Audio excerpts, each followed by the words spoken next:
ఒకడి దగ్గర డబ్బు లేకపోతే వాడిని ఎవ్వడు లెక్క చేయడు. అదే వాడి దగ్గర డబ్బుంటే వాడెవ్వడిని లెక్క చేయడు. ఏదో సాబ్ బతికుండగానే స్వర్గాన్ని చూపిస్తున్నారు కదండి. ఎందుకన్నా మంచిది నా మాట విని కొంచెం కంట్రోల్ చేయండి. మన దేశంలో ఎవడైనా సరే ఎన్నికలప్పుడు మనిషిలా ప్రవర్తించాలి. పైగా మీ బ్యాంకు మర్జర్ కాబోతుందిగా. దయాల్ సాబ్, ఫ్రీడమ్ ఆఫ్ ఎక్స్ప్రెషన్ తో పాటు ఫ్రీడమ్ ఆఫ్ ఎక్స్పెక్టేషన్ కూడా లాగేసుకుంటారా? డూ బ్యాంక్ పేరుతో 15 ఏళ్లుగా నేను ఇంత సాధించింది సైలెంట్ గా కూర్చోడానికి కాదు. నాకు తెలియకడుగుతాను, ఇంత మర్యాదపూర్వకంగా పరువు ఎలా తీస్తారండి మీరు? మనసులో ఉన్న వంచన మొహం మీద అస్సలు కనపడినవారు అవమానించి మరీ కోట్లు కుమ్మరిస్తున్నారు. అది ఎలా సార్? How how? మీకు తెలుసా బ్యాంక్ లో ఎవరు డబ్బు దాచుకుంటారు? సామాన్యుడేగా. కరెక్ట్, కామన్ మ్యానే. సామాన్యుడు కష్టపడేది శ్రీమంతుడు సుఖపడ్డానికే. Try this pure cheese.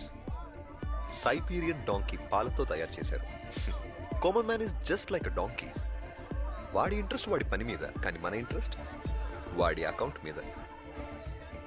వాడు రూపాయి పోగు చేసేది మన బ్యాంకులు రన్ అవ్వడానికి.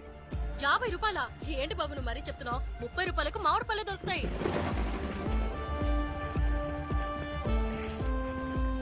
అంటే ప్రజల అకౌంట్ వల్లే మీ అకౌంట్ నడుస్తుందన్నమాట. మెహతా సార్ చంపేశారండి మీరు, చంపేశారు. పోండి. కామన్ మ్యాన్ కి అంత టైం ఉండదు సార్. ఇప్పుడున్న జనం డబ్బుల కన్నా లైక్స్ అండ్ ఇంటర్నెట్ డేటా గురించి ఎక్కువ లెక్కలేసుకుంటున్నారు.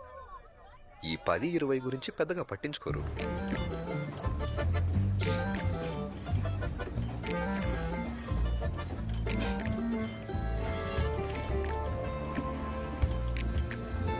బాబు ఆగండి.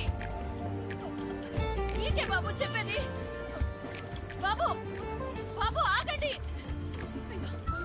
బాబు ఆగండి బాబు. అమ్మయ్యా, తీసుకోండి.